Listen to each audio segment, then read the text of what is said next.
AI is an interesting subject to teach because it's changing so quickly that no one workshop similar to the next one. We are updating the content every single time we deliver because something new has happened. And so there is definitely that a new model comes out, a new technique comes out, and we train people on that.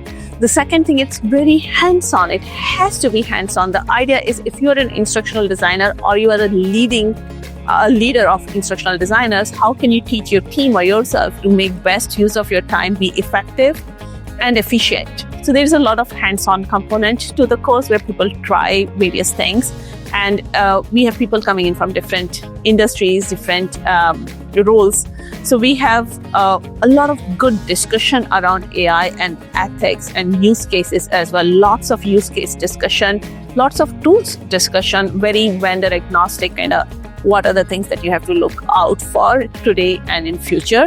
We take a deep look at AI in instructional design from various angles, prompt engineering, use cases, the whole ATD life cycle, and then build the application at every stage.